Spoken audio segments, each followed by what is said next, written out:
പ്രിയപ്പെട്ടവരെ, ഇന്നത്തെ ചിന്താവചനത്തിൽ നാം ധ്യാനിക്കുന്നത് സംഖ്യയുടെ പുസ്തകത്തിലെ 25-ാം അധ്യായത്തിൽ 6, 7, 8, 9 വചനങ്ങളിലൂടെ നാം ശ്രമിക്കുന്ന ഒരു സംഭവമാണ്. ദൈവകൽപ്പനകളോടും ദൈവഹിതത്തോടും അതീവ തീക്ഷ്ണത കാണിച്ച് ദൈവം വാഗ്ദാനം ചെയ്തിരിക്കുന്ന കാനാൻ ദേശത്ത് വസിച്ച് തൻ്റെ സ്വന്തം ജനമായി തീരാൻ ദൈവം ഇസ്രായേലിനോട് ഹോറബിൽ വെച്ചും മറ്റനേക സന്ദർഭങ്ങളിലും നേരിട്ടും പ്രവാചകൻ മോശ വഴിയും സംസാരിച്ചിട്ടുണ്ട്. അതിനാണ് ഈജിപ്ത് ആവുന്ന ഇരുമ്പ് ചൂളയിൽ നിന്നും ദൈവം അവരെ രക്ഷിച്ചു കൊണ്ടുവന്നത്. എന്നാൽ പലപ്പോഴും അവർ അനുസരണക്കേട് കാണിച്ചു, അവിശ്വസ്തയോടെ ദൈവത്തോട് മറുതലിച്ചു. വിഗ്രഹം ഉണ്ടാക്കരുത് എന്ന് ദൈവം കൽപ്പിച്ചു, അവർ വിഗ്രഹം ഉണ്ടാക്കി. അന്യദേവന്മാരെ ആരാധിക്കരുത് എന്ന് ദൈവം വിലക്കി, അവർ അന്യദേവന്മാരുടെ ഉത്സവങ്ങളിൽ പങ്കെടുത്തു. വിജാതി സ്ത്രീകളുമായി സമ്പർക്കമരുത് എന്ന് ദൈവം വിലക്കി, അവർ അവരുമായി വേശ്യാവൃത്തിയിൽ വരെ മുഴുകി.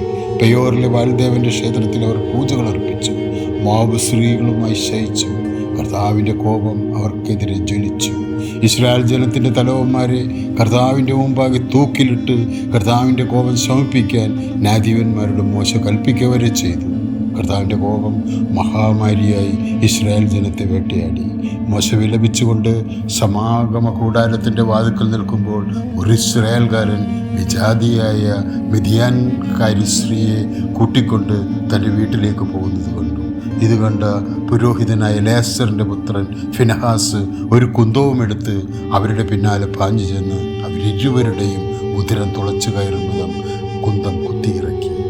ഈ സംഭവം നടന്ന ശേഷം കർത്താവ് മോശയോട് അരുളി ചെയ്തു, പുരോഹിതനായ അഹ്റോൻ്റെ മകൻ എലയാസറിൻ്റെ പുത്രൻ ഫിനഹാസിൻ്റെ തീക്ഷ്ണത കണ്ട് എൻ്റെ കോപം ജനത്തിൽ നിന്ന് ഞാൻ മാറ്റിയിരിക്കുന്നു. അവനുമായി ഞാൻ സമാധാനത്തിൻ്റെ ഒരു ഉടമ്പടി സ്ഥാപിക്കുന്നു. അവൻ തൻ്റെ ദൈവത്തിന് വേണ്ടി തീക്ഷ്ണത കാണിച്ചിരിക്കുന്നു. പ്രിയപ്പെട്ടവരെ, ഫിനഹാസിൻ്റെ ദൈവവിശ്വാസവും ദൈവകൽപ്പനയോടുള്ള അവൻ്റെ തീക്ഷ്ണതയും അവനും അവൻ്റെ സന്തതി പരമ്പരകൾക്കും നിത്യപൗരോഹിത്യത്തിൻ്റെ ഉടമ്പടിയായി ദൈവം കൽപ്പിച്ചു കൊടുത്തു. കർത്താവിനോടും അവൻ്റെ കൽപ്പനകളോടും മറുതലിച്ചൊരു തലമുറ മുഴുവൻ മരിച്ചു തീരും വരെ ഇസ്രായേൽ ജനം മരുഭൂമിയിലൂടെ 40 വർഷം അലഞ്ഞതിൻ്റെ ചരിത്രം നാം പുറപ്പാട് പുസ്തകത്തിൽ വായിക്കുന്നുണ്ട്. നമുക്ക് പ്രാർത്ഥിക്കാം. കർത്താവെ, അങ്ങയുടെ ഹിതത്തിനൊത്ത് പ്രവർത്തിക്കാനും വളരാനും അങ്ങയുടെ അനന്തമായ കാരുണ്യം ഞങ്ങളിൽ ചൊരിയണമേ. ആമേൻ.